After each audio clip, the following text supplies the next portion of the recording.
tomorrow. Kartik starts tomorrow, but we're at the very end of this month. So, and the prelude for Kartik Parikrama is really the Mathura Parikrama. So today I want to take everyone on the Parikrama of Mathura. There are many, many holy places in Mathura. And traditionally we would always stay 4 or 5 days before shifting across to Vrindavan. And we would visit all these places with my Gurudev. So today, this is what we're going to do. So, Agyan Timirandasya Gyananjala Shalakaya Chakshu Unmilitam Jena Tasmai Shri Gurave Namaha Gurave Gauda Chandraya Radhikaya Tadalaye Krishnaya Krishna Bhaktaya Tada Bhaktaya Namo Namaha Shri Chaitanya Manobishtam Shtapitam Jena Bhutale Swayam Rupa Kadamayam Dadati Swapadantikam Priya Sarupe, Daita Sarupe, Prema Sarupe, Sahajavi Rupe, Nijana Rupe, Prabhueka Rupe, Tatana Rupe, Swavilasa Rupe. Anapita Chirim Chirat Kuruna Vartanokalo, Samadapaitam Unnata Ujvala Rasam Swabhakti Shriyam, Haripurata Sundarata Tikatam Basadapita, Sada Kridare Kandare Spuratu Vasachinandanaha. Yam pravajantamana petyam apeti krityam dvaipaino viraha katara ajuhava putre titam matayo tarabo benedustam sarvabhutam hridim mudimanatoshmi bhaktya vihina aparada lakshay shiptasya karmadi tarangamadye kripa maitvam sharanam prapana brinde namaste charanarvindam Bhajami radham aravinda netram smarami radham madhurashmitasyam vadami radham karuna paradram tato mamanasti katyana kapi tavaivasmi najivami tvaivina iti vignaya radhe tvam naivam charanantikam. I'm first of all offering millions and millions of Dandavat pranams unto the lotus feet of my most beloved Gurudev, Nitya Lila Pravishta Om Asto Tarastara Shishimad Srila Bhaktivedanta Narayan Goswami Maharaj. And I'm offering the same again millions of times unto the lotus feet of our dearmost Nitya Lila Pravishta Om Asto Tarastara Shishimad Srila Bhaktivedanta Swami Srila Prabhupada, and all our divine Rupanuga Guru Varg, and all the Vaishnava and Vaishnavi devotees of the Lord, my Dandavat pranams to all of you. Vansha kalpa tarubhyascha kripa sindhubevacha patitanam pavanebhyo vaishnavebhyo namo namaha. So, as I was just saying, traditionally, we would always spend 5 days in Mathura. And there are many, many beautiful, ecstatic, holy places in Mathura. So today is our prelude before we begin our actual Vraja Mandala Parikrama tomorrow. Tomorrow is the first day of Kartik, but today we're just getting orientated in the land of Braj. So sometimes people ask the question, and I've answered it many times, but I'll say it again. Mathura, we understand, is that Aishwarya Dham, where Krishna's opulence is very much prominent in the hearts of the residents. They know he's the Supreme Personality of Godhead. They know how great he is. This in contrast to Braj, where they don't know he's God at all. They don't think like that at all. Occasionally, they repeat what Purnamasi has said, that Purnamasi sometimes suggests practically that Krishna is that Supreme Personality of Godhead, but they don't really believe that because they have so much intense affection. Not only that, but Krishna has so much intense affection for them. And this love that they have for each other, it won't allow any Aishwarya to actually disturb it. It's so potent and powerful. This is Braja Prem.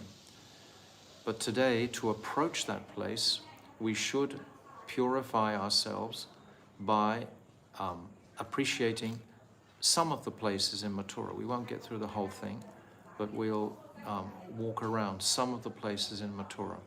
So I want to read from our Vraja Mandala Parikrama book, which describes more beautifully than I can say. So I'll begin reading on page 33 of our Vraja Mandala Parikrama book, just to hear the glories of Mathura Dham and to appreciate it. So this chapter is titled The Glories of Sri Mathura. Oh, but first I want to describe when Krishna comes into Mathura. Krishna, we know, was brought by Akrura to Mathura in order. Krishna knew he had come to kill Kamsa. Akrura thought he was just bringing Krishna to a wrestling match. But Narad had already told and informed Krishna what his future actions were going to be. So Krishna comes to Mathura. He leaves about the same time as Nanda Baba. Nanda Baba leaves in a bullock cart with all the suckers, the cowherd boys. A number of bullock carts go, which is much slower than Akrura's chariot. But Nanda Baba takes a short route to Mathura, so he arrives early. And Krishna, with Akrura and Balaram, on the way, they stop at Akrura Ghat, which is called today, and the pastime of Akrura bathing in the Jamuna and seeing Brajendranandan Shyam Sundar, and then seeing Mathuresh Krishna, seeing this exchange where Krishna exchanges his identity practically. Krishna never leaves Vrindavan. Vrindavanam parityaja mam ekam gatachati. He never leaves ekam padam gatachati. He never leaves Vrindavan. So there's a description in the Bhagavatam, and it's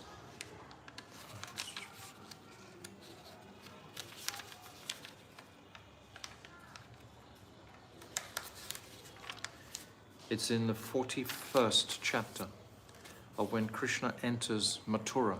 So I want to read this first just to get an impression of this immense city. Mathura is a historically powerful place. There's many pastimes that have gone on there since the time of Satrughna, since the time of Lord Ramchandra. Even before this, Mathura has an ancient history. So this is the description in the 41st chapter when Krishna enters Mathura.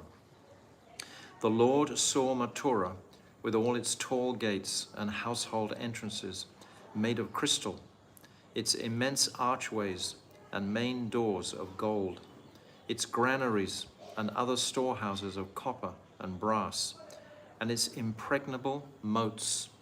It was a well-fortified city. Kamsa was the king, ruling person. Beautifying the city were pleasant gardens and parks. The main intersections were fashioned of gold, and there were mansions with private pleasure gardens, along with guild halls and many other buildings. Mathura resounded with the calls of peacocks and pet turtle doves, who sat in the small openings of the lattice windows and on the gem-studded floors, and also on the columned balconies and on the ornate rafters in front of the houses. These balconies and rafters were adorned with Vaidurya stones, diamonds, crystal quartz, sapphires, corals, pearls, and emeralds. All the royal avenues and commercial streets were sprinkled with water, as were the side roads and courtyards. The flower garlands, newly grown sprouts, parched grains, and rice had been scattered about everywhere. Gracing the houses' doorways were elaborately decorated pots filled with water, which were bedecked with mango leaves, smeared with yogurt and sandal paste, and encircled by flower garlands and ribbons. Near the pots were flags, rows of lamps, and bunches of flowers, and the trunks of banana and betel trees.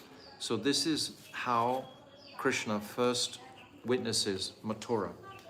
Krishna, of course, takes his manifestation in Mathura, in the dungeon. And we understand always, we use the terminology that Krishna manifested in Mathura, but he was born in Braj, directly from the womb of Mother Yashoda.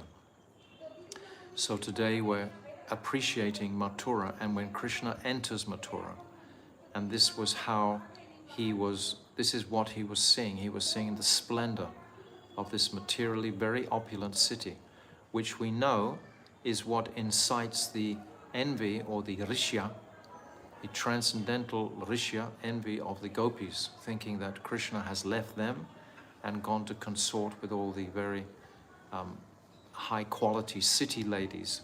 So this is part of the ras pastimes that Krishna has with the gopis in their feelings of separation from Krishna.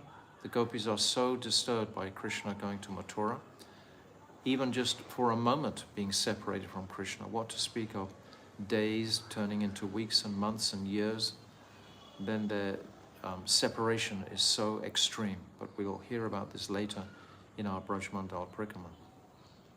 So let me read from these glories of Sri Mathura.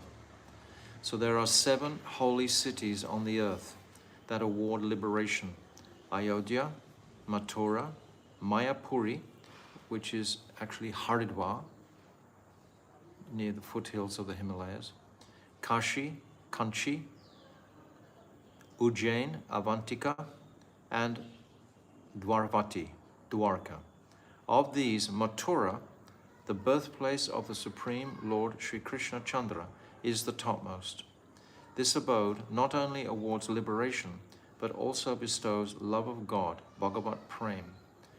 Mathura is the Supreme Lord's abode, consisting of eternity, knowledge, and bliss, and is completely beyond the illusory energy. It is protected by the Sudarshan Chakra, and is therefore not affected by the universal dissolution and other disruptions. What to speak of Vaikuntha, it is even more praiseworthy than Dwarka, which is ornamented by Lord Krishna's queens. So I began to describe how sometimes people ask the question, how come Mathura, which is full of Aishwarya and full of this splendor, is sitting in the very simple heartland of Braj, which is just simple, full of cows, etc., and cow grazing pastimes.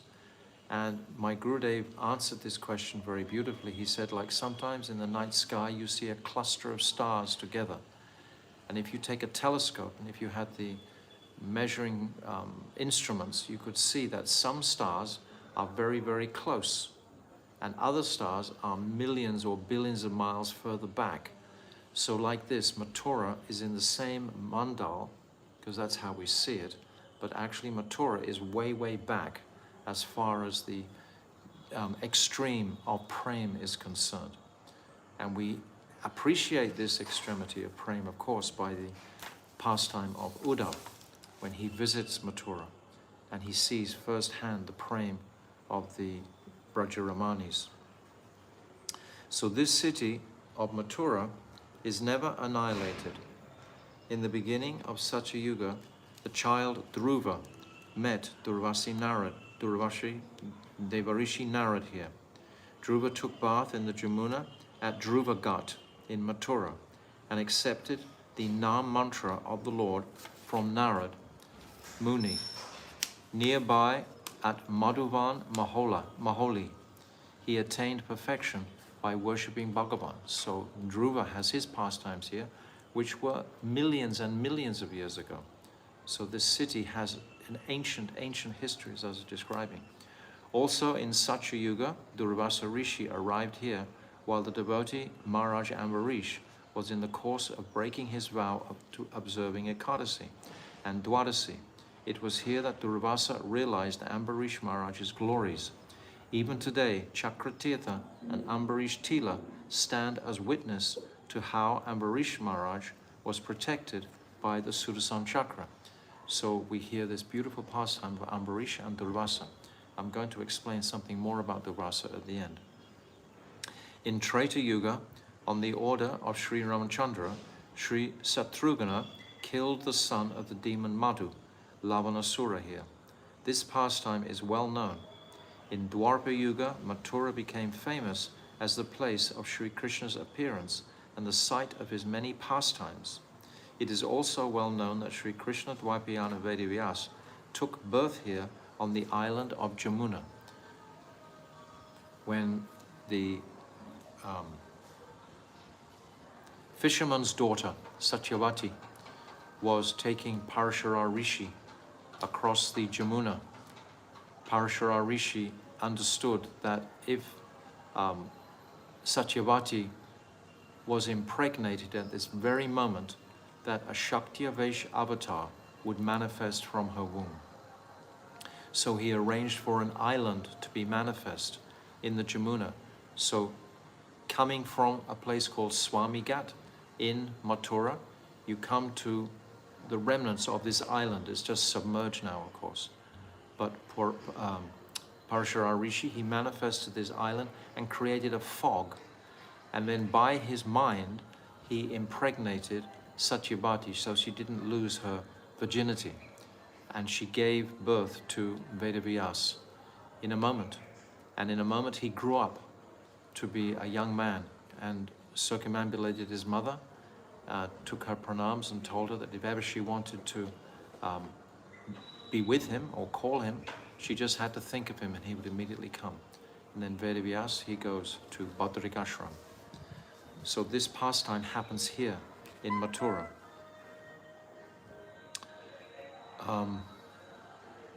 In Kali Yuga, the Supreme Lord, Sachinandan Sri Gaurahari, resplendent with the luster and inner sentiments of Sri Radha, came to take darshan of Brajadam. First he reached Mathura, where he took bath at Vishramghat, and then visited the pastime places within the 84 kroshas of Vraja Mandala. Gaudiya literature describes that Sri Advaita Acharya, Sri Nityananda Prabhu, Sri Lokanath Goswami, and Sri Bhagarbha Goswami arrived in Mathura before Sri Chaitanya Mahaprabhu. Sri Chaitanya Mahaprabhu's intimate associates, such as Sri Rupa and Sanatan and other Goswamis, came to Mathura and Braj after him and roamed throughout the land. Sri Chaitanya Charitamrita and Bhakti Ratnakara further describe that later all the Gaudiya Acharyas came to Mathura Vraja Mandala. So it has a great history of saints and personalities coming through here. When Mahaprabhu was touring, he met one called the Sanodian Brahmana at Vishramghat, who took him to all the different forests of Braj, the 12 principal forests of Braj.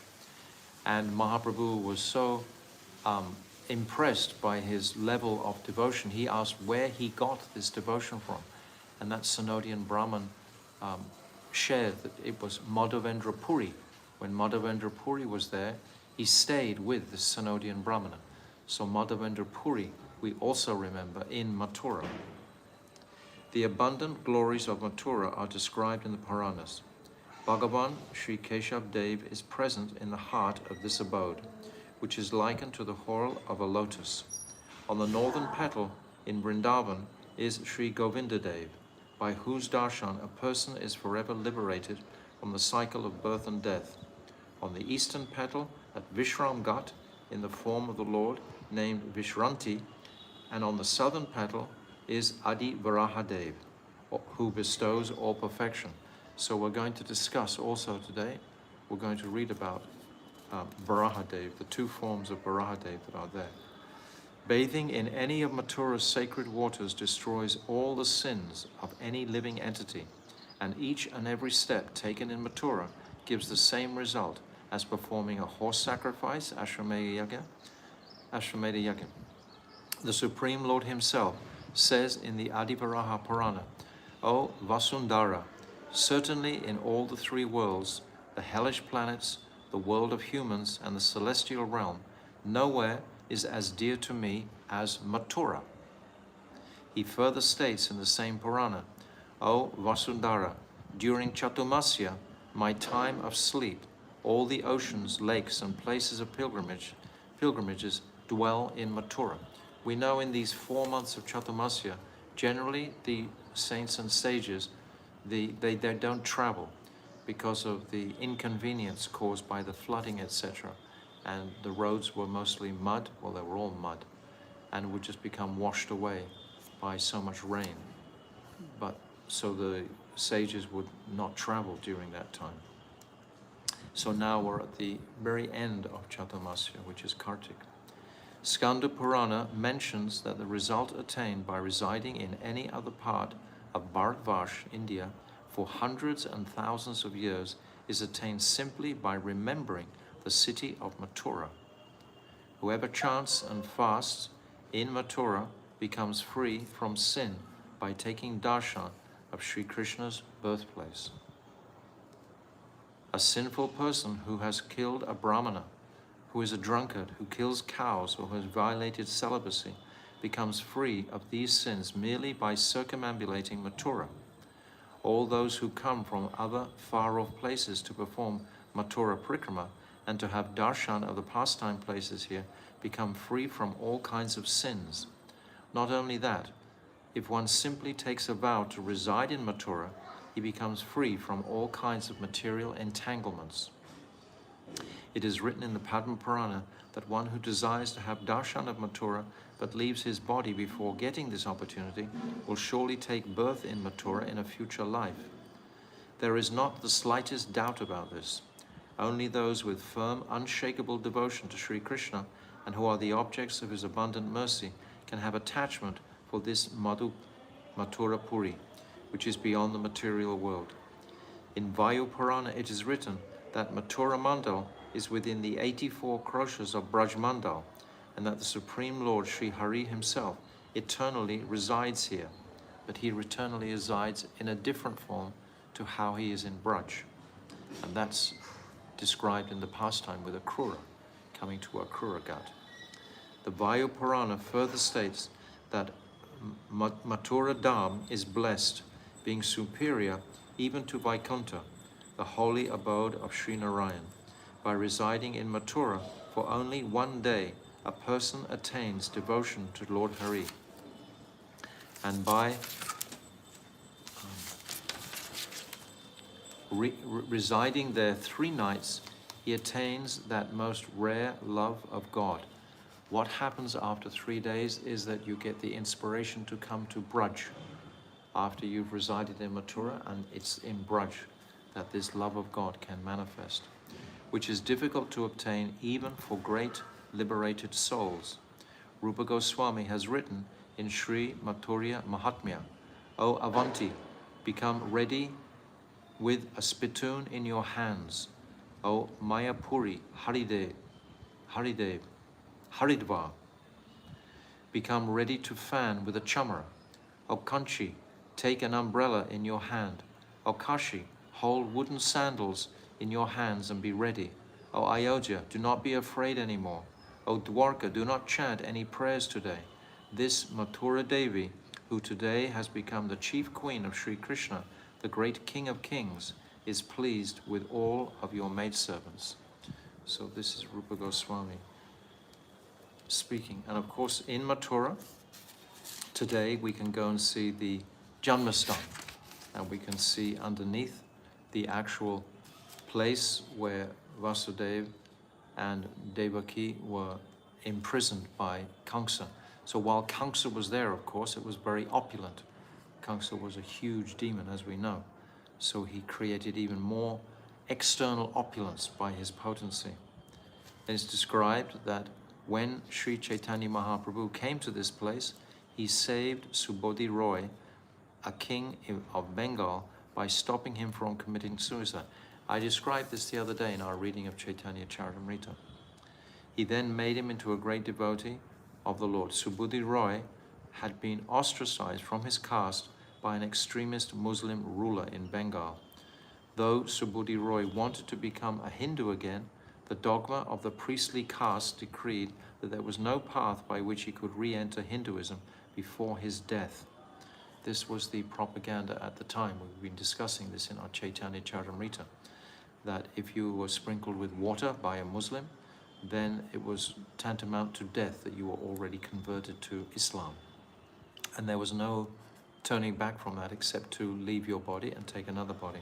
So Subudhi Roy was a great devotee, and he comes to Mathura on the order of Mahaprabhu, and he takes shelter of this city of Mathura, and he hosts so many different devotees. Rupa comes to him, Sanatan comes to him, the different Raghunath Bhatta also, and he takes care of them when they first come to Vrindavan.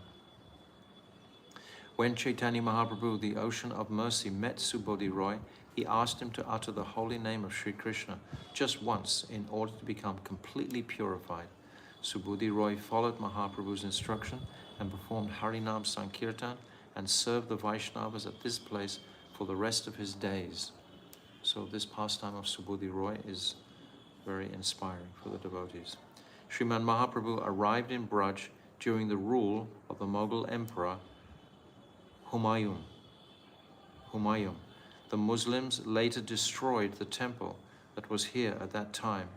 In AD 1610, the king of Orcha, Maharaj Virashingadev, constructed a grand temple for Adi Keshava at the cost of 3,300,000 rupees. But in AD 1669, the intolerant and fanatic ruler Aurangzeb destroyed it and built a mosque in its place. The priests of Sri Adi Keshava hid the ancient deity of Rajdan, a village 17 miles from the present city of Etawah in the district of Kanpur. Today, the same deity resides in a small temple in Rajdan, and a Pratibu Vigraha continues to be worshipped in the Adi Keshava temple in Malapur, behind the present Janmastan. This Adi Keshava deity is unique in his body, is decorated with the symbols of the 24 incarnations of Bhagavan. Vaishnavas visit this temple because they consider this the deity of Adi Keshava. So many powerful temples are there here in Mathura. Then there's a description of Patrakund.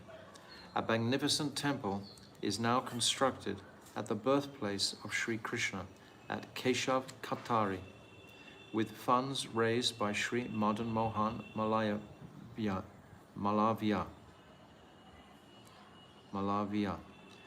He did this on the direction of the late Sri Hanuman Prasad Podara of Gita Press in Gorakhpur, and with the contribution of Sri Dalmia and other wealthy persons. So we have today this Pratakund, which is very beautiful, gorgeous place to look at. The birthplace of Sri Krishna is within the Malapur area of Mathura. Chanura and other wrestlers, Malas, of Maharaj Kamsa lived here. There is a wide pond near named Potrakund, which was originally within the walls of Kamsa's gigantic prison. Sri Vasudeva and Devaki would bathe here, and it is said that Devaki's clothes were washed here after the delivery of her sons. The pond was formerly called Pavitrakund, Pavitra meaning pure, but in the course of time became known as Potrakund. So this is one kund that we'll visit also in Mathura today. Then there, of course, is the famous Vishram Ghat. Vishram Ghat means resting place. This is where Mahaprabhu has rested. The famous Vishram Ghat is the principal ghat of Mathura. According to the Surya Purana, this sacred place is named Vishranti Tirtha for the following reasons. Tato Vishranti Tirtha Kyam Tirtha Maho Vinashanam Samsara Maru Sancharo Klesha Vishrandidam Nrinam. Wandering throughout the desert of material existence, living entities suffer the threefold miseries of life. They are without shelter in all respects and become thoroughly exhausted by many kinds of afflictions. When they bathe in the waters of this eminent place of pilgrimage, which has bathed Sri Krishna's lotus feet, they experience tranquility, Vishram. For this reason, the name of this sacred place is Vishranti, or Vishram Ghat. If you view from the other side of Mathura, you can see that Mathura city crowds down to the bank of the Jamuna. And on the opposite side, on the opposite bank, there's practically nothing but cultivated fields and almost no buildings, because the river Jamuna, she floods for sometimes 2 or 3 kilometers in this area. But we have our own Durvasa Rishi Ashram mandir on the other side of Jamuna, and from that vantage point we can view Vishram Ghat, which is crowded in from behind by the city of Mathura. And it's a very splendid darshan of Vishram Ghat. And in the morning times we can see the smoke rising from the different sacrificial fires that are being lit there, and the lamps of the arti being offered, and we can hear the prayers and so on being offered to Vishram Ghat at this place. So it's particularly beautiful. It is said that after the Supreme Lord Sri Krishna killed the mighty Kamsa, he had Kamsa's funeral rites performed at Dhruva Ghat. Sri Krishna, as well as his relatives and friends, then bathed at this holy ghat and rested here. In his human-like pastime, Sri Krishna may need to rest, but that Sri Krishna, who is the Supreme Lord, who has an eternal form full of knowledge and bliss, who is full of all the 6 opulences, and who is endowed with all potencies that can make the impossible possible, never needs to rest. This is the Aishwarya perspective. This Vishram Ghat serves as a place of rest for the distressed living entities who have strayed from the Lord and are immersed in the endless and bottomless ocean of birth and death. Every year, before starting Vraja Mandala Parikrama, hundreds of thousands of devout pilgrims bathe, perform archaman, and then take vows at this eminent place of pilgrimage. They also complete their parikrama here. So we can start from the Mathura Mandal, circumambulate for 30 days, and conclude at this very place also.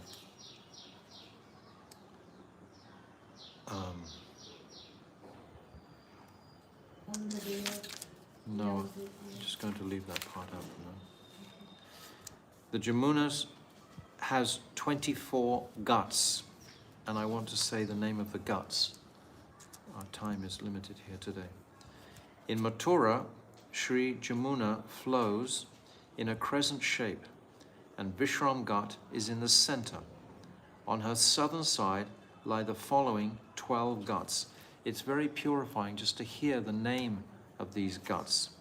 Those is Avimukta Tirtha, and then 2, Guhya Tirtha, Prayag Tirtha, Kankala Tirtha, Tinduka Tirtha, Surya Tirtha, Bhakta Swami Tirtha, Dhruva Tirtha, Rishi Tirtha, Moksha Tirtha, Koti Tirtha, and Bodhi Tirtha.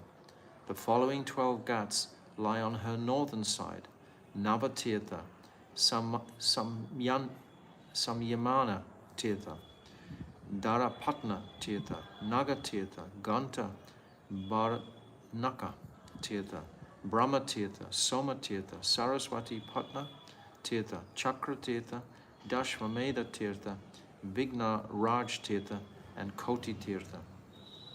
All the principal sacred places in India, even Prayag, the king of all sacred places, Tirtharaj, worship the Supreme Lord Krishna at the ghats of the Sri Jamuna Maharani, under her shelter. During Chaturmasya especially, all the tirthas come here to perform their worship. So we're getting an impression of the immensity of tirthas that are here in just the township of Mathura itself. It's packed, it's loaded with. I'm just going to read one. All the descriptions are here in the Parikrama book that you can look through yourselves. But I'm going to read Surya Tirtha. At Surya Tirtha, Surya Dev, the sun god, with his 12 different aspects, Bodhisakala, is always absorbed in serving his worshipable deity, Sri Krishna. Because of this, Maharaj Bali, the son of Virochan, worshipped Suryadev here and was granted his desired result. By taking bath at Surya Tirtha on a Sunday during Sankranti, or at the time of a solar or lunar eclipse, one achieves the result of performing a Rajasuya Yagya, and after liberation attains the abode of the Supreme Lord. A deity of Bali Maharaj, along with his worshipable deity, Sri Vamanadev, resides in a temple nearby. So all of these udipans for remembering Krishna's pastimes out of Braj are manifest here in Mathura. Then there's a Moksha Tirtha, which is number 10 listed. All the Tirthas of South India, such as Madurai and Kanyakumari, worship Sri Krishna at Moksha Tirtha in Madhupuri. One who bathes at Moksha Tirtha easily attains liberation in the form of service to Lord Vishnu's lotus feet. So there's so many descriptions of all the different tirthas.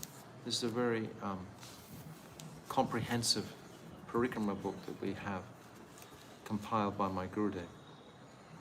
There's number 20 I'm going to read, which is Saraswati Patna Tirtha, Krishna Ganga Ghat. Saraswati Patna Tirtha lies near Gaugat, or Soma Tirtha. The river Saraswati used to meet the Jamuna here.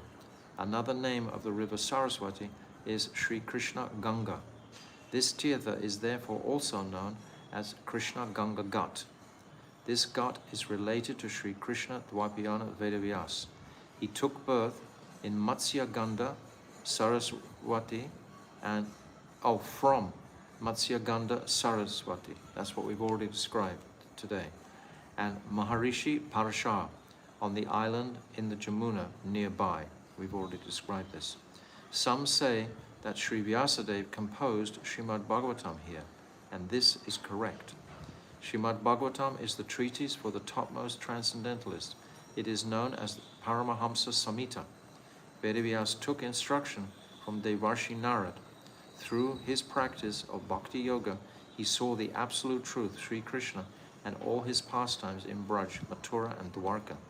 How else could he have had darshan of Sri Krishna and described the sweetness of his sweetest pastimes without having performed worship of Brajadam, the sweetest of all sacred abodes? But this is from the 10th canto. But prior to writing the 10th canto, Vedavyas was in a place called Samyaprasha Ashram in the Himalayas. And on the bank of the Saraswati there, that ashram was called Samyaprasha, and that's where Narad visits him. And Narad gives him darshan of Mathura Mandala. And it's there that he actually is able to, he comes here in his meditation, and then he's able to see the whole of Braj Mandal and write the 10th canto. So unless you get the mercy of the Dham, how would it be possible for him to write the 10th canto? And of course the mercy of Narad Rishi. We know in the 7th chapter of the 1st canto, it's described that he's gifted this vision of Krishna, that Supreme Lord, in Braj, those very personal pastimes. So this is described in the Bhagavatam.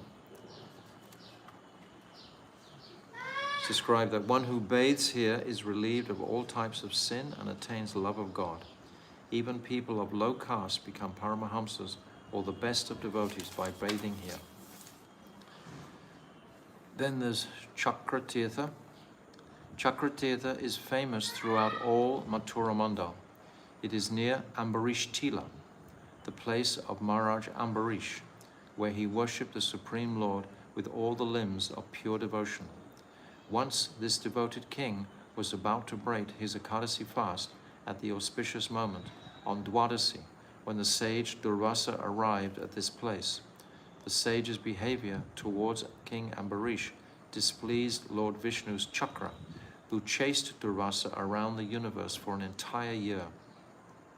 Durvasa fled even up to Brahmaloka, to Shivaloka, but the chakra pursued him relentlessly. Finally he reached Vaikuntaloka, where Lord Vishnu advised him to go back to Ambarish, fall at his feet and beg forgiveness.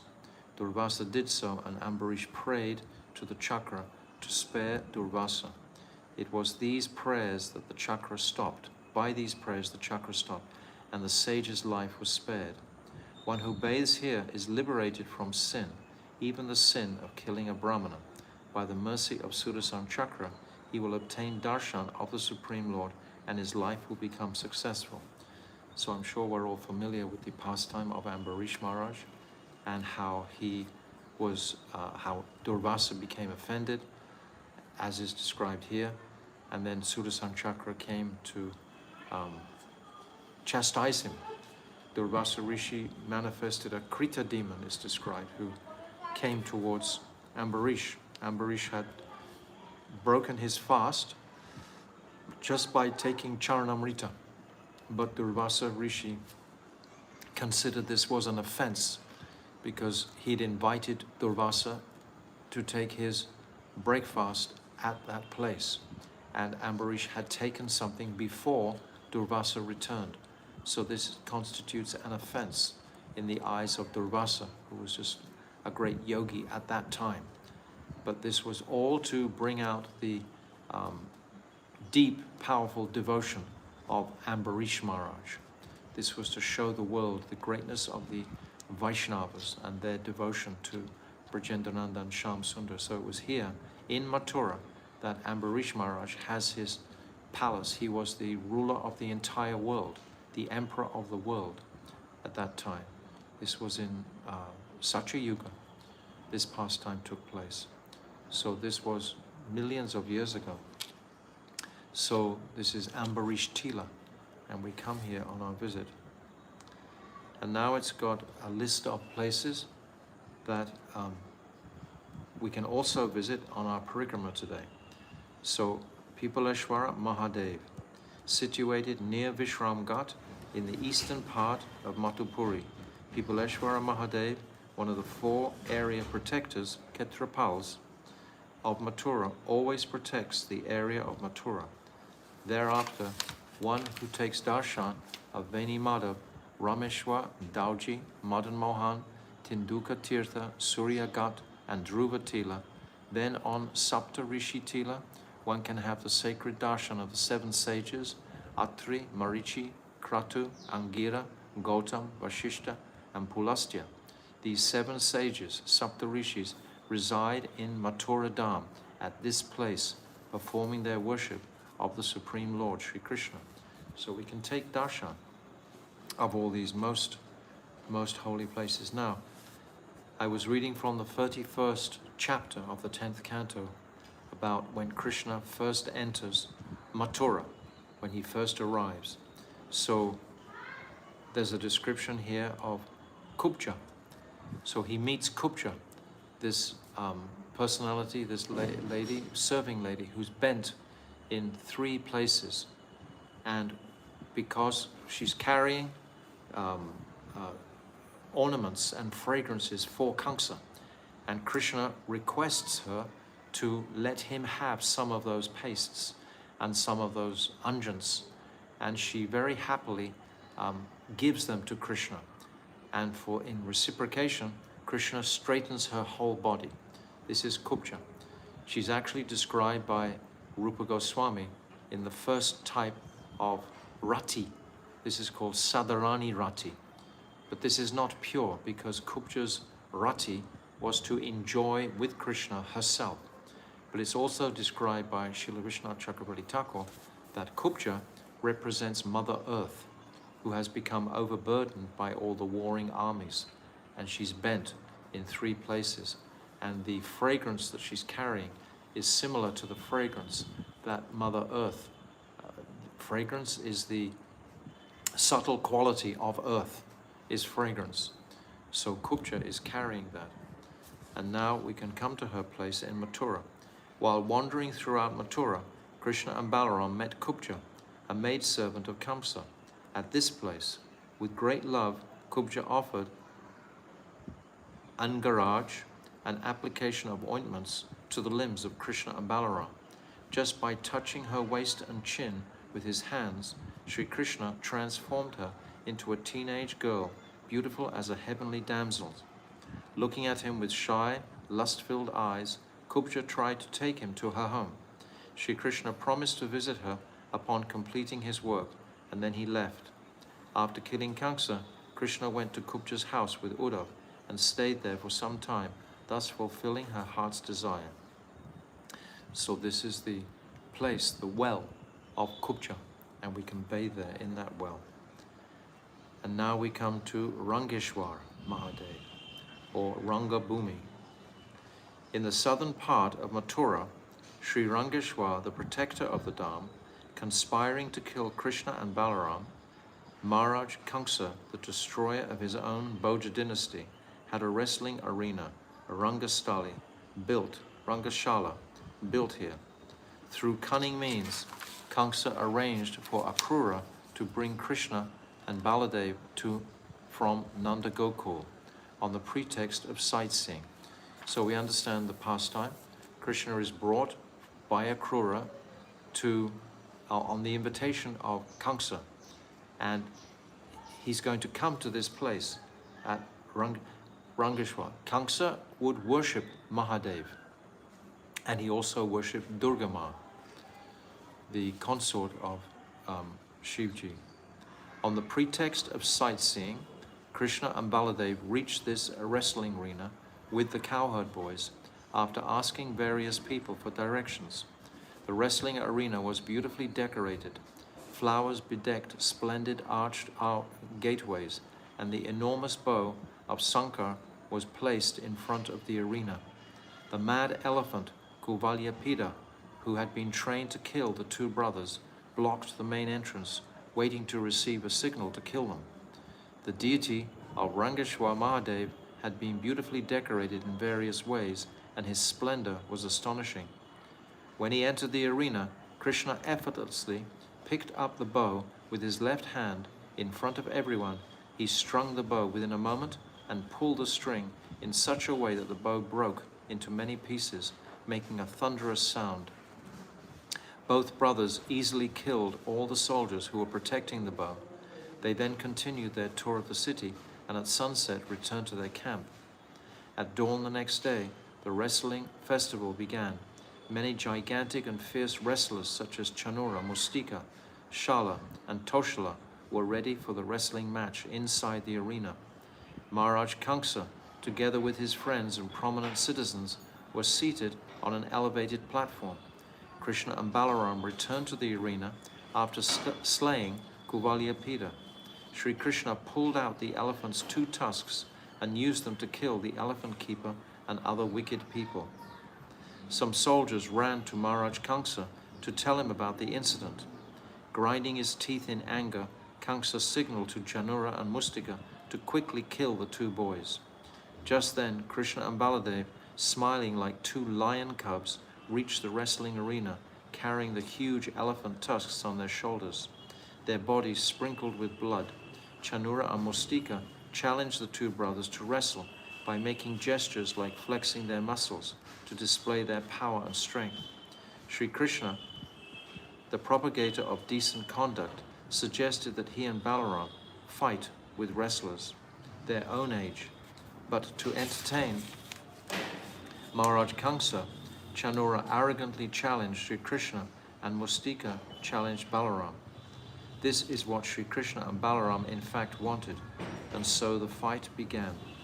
Considering this wrestling match to be immoral and improper, the women of the city stood up and prepared to leave. Beholding the sweetness of Krishna's form, they said, "Aha, in truth, only the land of Braj is supremely sacred and blessed. The most exalted Supreme Person resides here, disguised as an ordinary human being.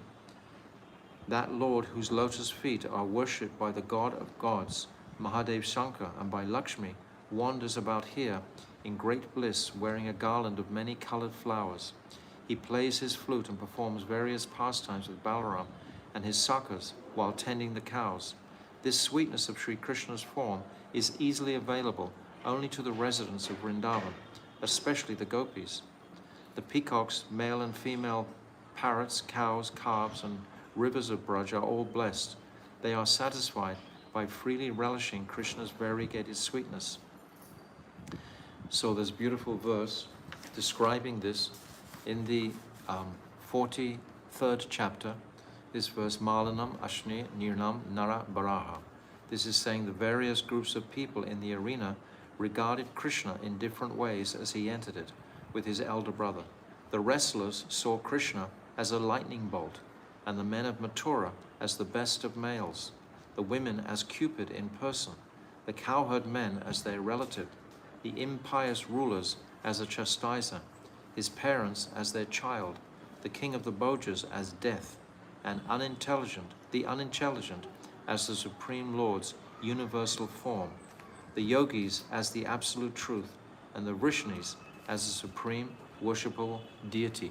So we hear this verse when we come to this place to appreciate the sentiments and feelings of all the different people who were watching, had been called by Kamsa to watch. Kamsa was thinking, Krishna is going to be killed here by my great wrestlers. So these 10 types of rasas are actually displayed at this time, and it's described that only 6 of them are actually bona fide rasas. The others are not, in fact, rasas themselves. The wrestlers who saw Krishna as terrifying, this is rasabas. The impious kings saw Krishna as their destroyer, this is also rasabas.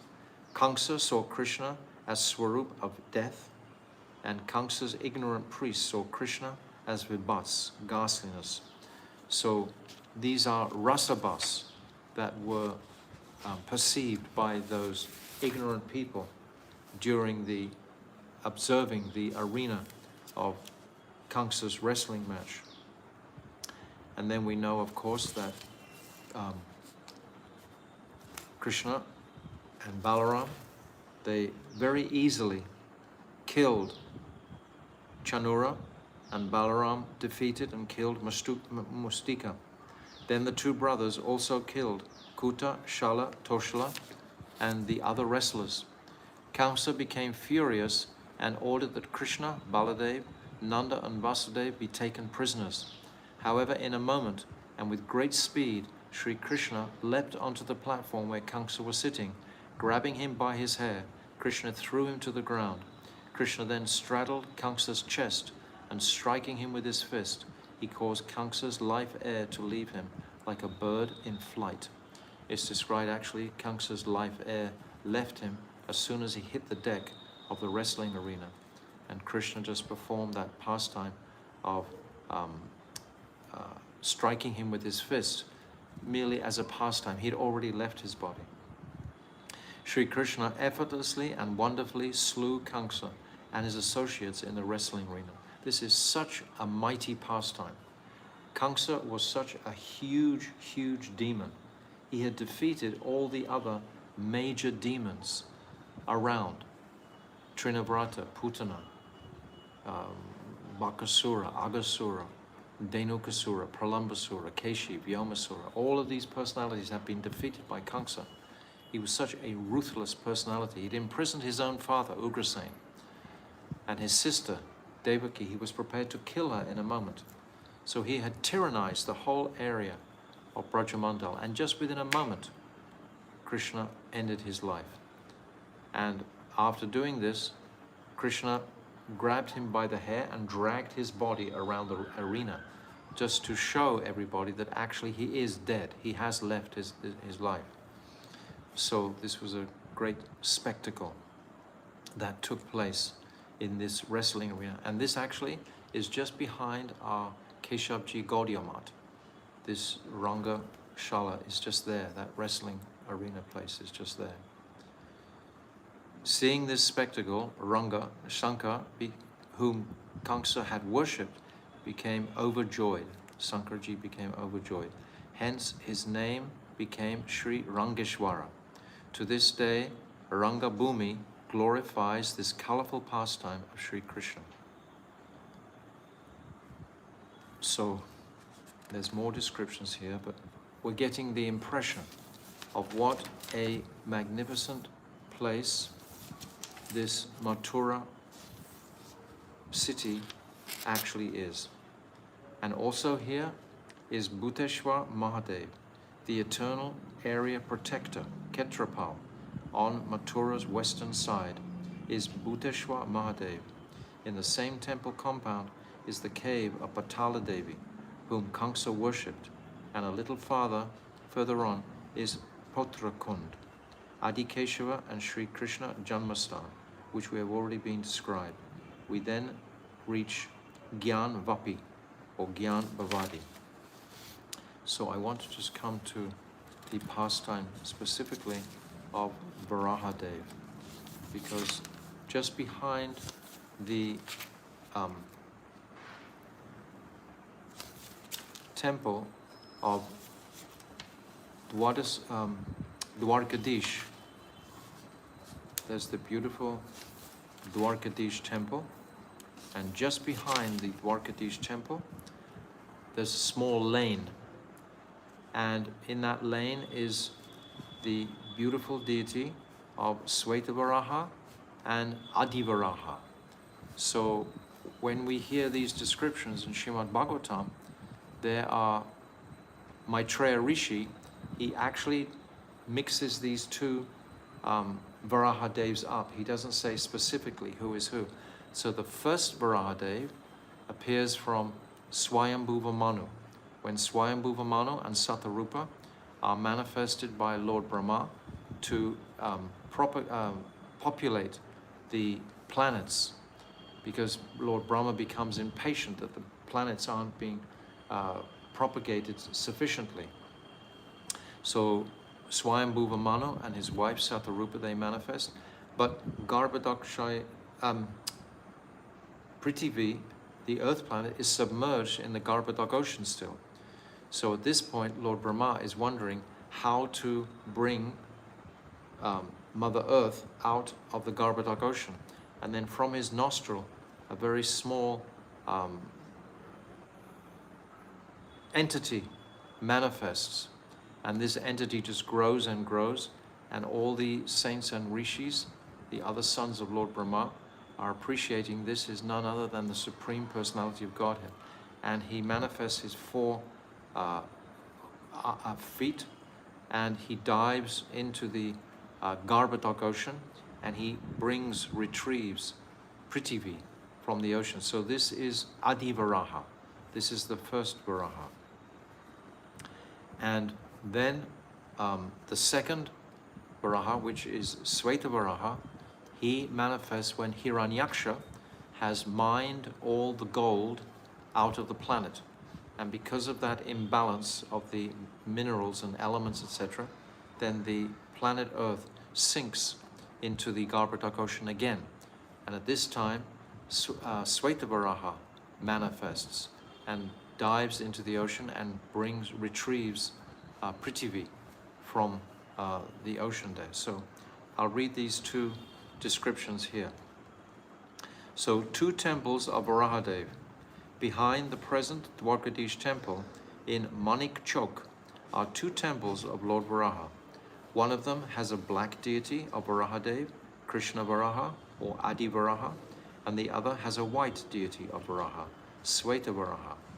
During the period of Swayambhuva Manu in Brahma Kalpa, Krishna Varaha manifested from the nostril of Brahma in a 4-legged boar form. He kept the earth on his tusk and brought her up from Rasatala, the nether region.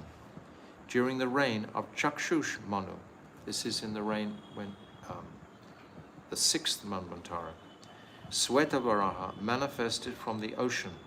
His face is like that of a boar, and the lower portion of his body was human-like.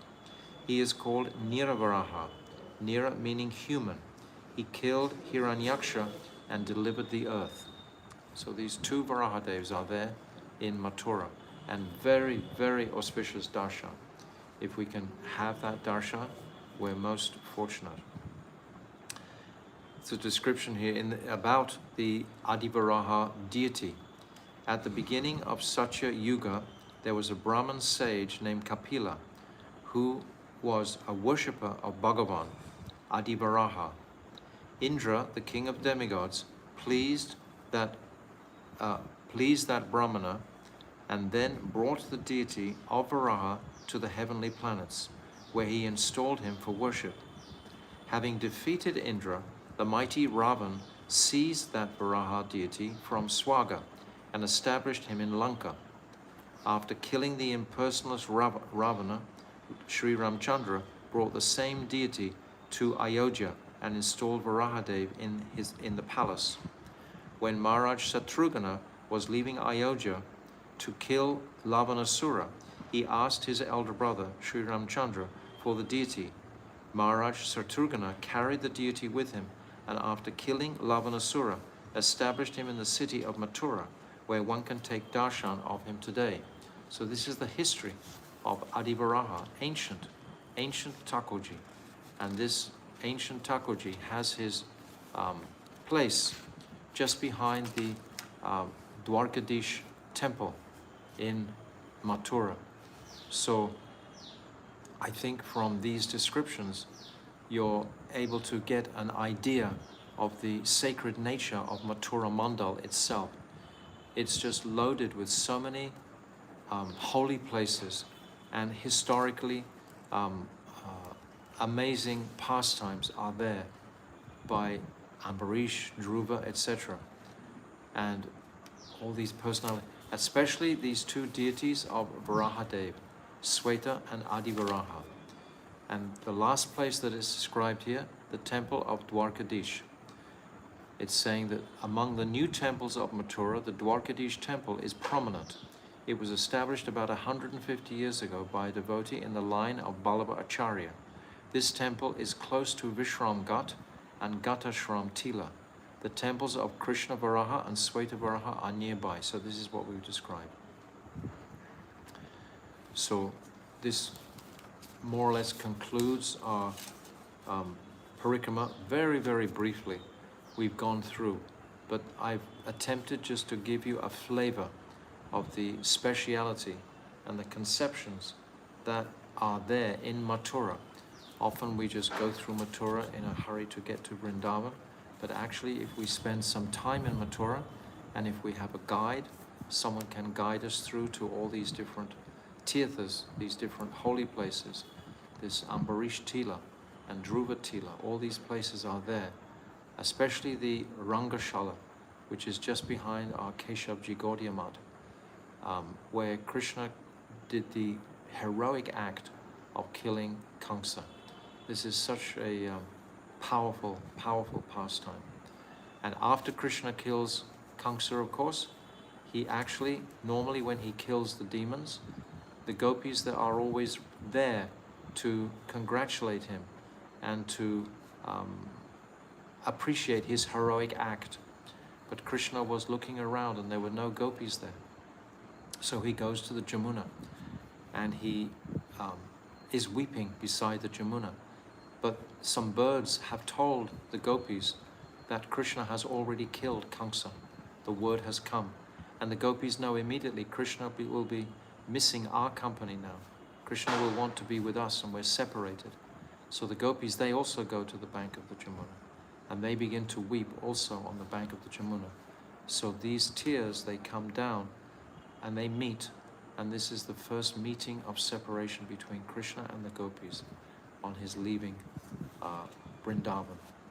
This is when they're both connecting fully through their tears in the Jamuna. So very beautiful pastime that's described. So this is something of Mathura. So this is a prelude. Tomorrow we'll start in earnest and they'll be doing the Zoom arrangement with the classes, and I'll just speak according to their schedule with the Zoom timings. But I'll start at the same time every day between 5 and 6. And tomorrow we'll speak about Sarat Purnima. We'll speak a little bit about the Tirabhav of Srila Bhakti Pragyan Keshav Maharaj, and something about the glories of Kartik Vrat, which is about to happen tomorrow. So this is all in anticipation for tomorrow, for the celebration of Kartik Parikrama beginning. So Kartik Parikrama ki jai. Anantakota Vaishnava Vrinda ki jai. Go Premanande Hari Hari Bol. Sweta Varaha ki jai. Adi Varaha ki jai. Ambarish Tila ki jai. Durvasa Rishi ki jai. I was going to say something about Durvasa Rishi ashram. My Gurudev was approached by the owners of that ashram in about 94, and about 6 elderly gentlemen, and my Gurudev said immediately yes. They wanted to offer him that whole property to maintain it, and my Gurudev said, as soon as you have it through the courts and it's legally a legal document, then I will accept it. So 2 years later, that legal document came, and my Gurudev went the very next day after that legal document arrived, and immediately began investing the pranami that he'd been given while he was traveling overseas, and made a huge, huge mandir there, temple. Durvasa Rishi Ashram it's called today, and it's about 4-5 stories high, and it celebrates Radha and Krishna on the other side of the Jamuna, which hadn't been they hadn't been glorified there previously. On the other side of Jamuna, from Mathura, principally is glorified Ram and Parshuram Rishi and Vedavyas. They have their ashrams there previously. So it was more of a, it still is today, something of a very Aishwarya mood. It's in Lohavan. It's in Vraja Mandala. But my Gurudev established Mahaprabhu and Radha and Krishna are there, and Jamuna Devi is also there with her crocodile carrier, and Durvasa is on the altar also. So that's a wonderful, wonderful temple, and there's a whole history there of how that began, etc. So if you visit there with the devotees, you'll hear that pastime of Anasuya and what's his name? Anasuya's husband, one of the rishis. I've forgotten his name. You don't remember his name? What's the name of Anasuya's husband? Remember? That rishi, one of the 7 rishis? Huh? Who? No, it begins with a K. I've forgotten the name. I just slipped my mind.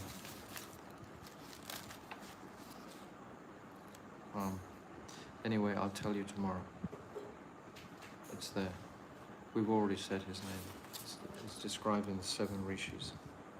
And the 7 rishis are described. But, what's his name? Anyway,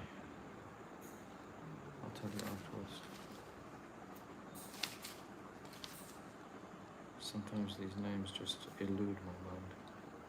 Okay. So tomorrow we'll discuss, I'll tell you the name of Anasuya's husband. I can't remember the name. Okay, so Durvasa Rishi. Who? Atri Rishi. Atri Rishi. Thank you. Atri Rishi and Ambarish, Anasuya. Atri Rishi was the so-called father of Durvasa. So that's a beautiful pastime also. We'll say later. So Mathura Mandala ki jai. Mathura Parikrama ki jai. Anantakota Vaishnava Vrinda ki jai. Go Premanande Hari Hari Bol.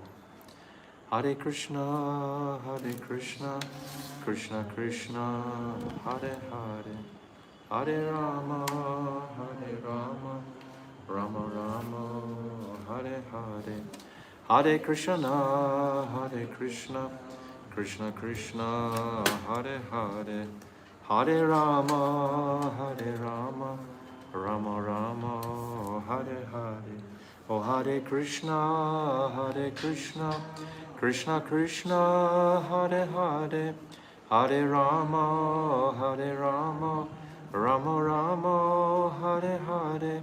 Oh Hari Bol, Haribo, Gaura Haribo, Nitai Gaura Haribo, Haribo, Haribo, Gaura Haribo, Go Premanandi, Hari Haribo, Vanchakalpa Tarupyascha, Kripa Sindhavevacha, Patitanam Pavnibhyo, Vaishnavebhyo, Namo Namaha.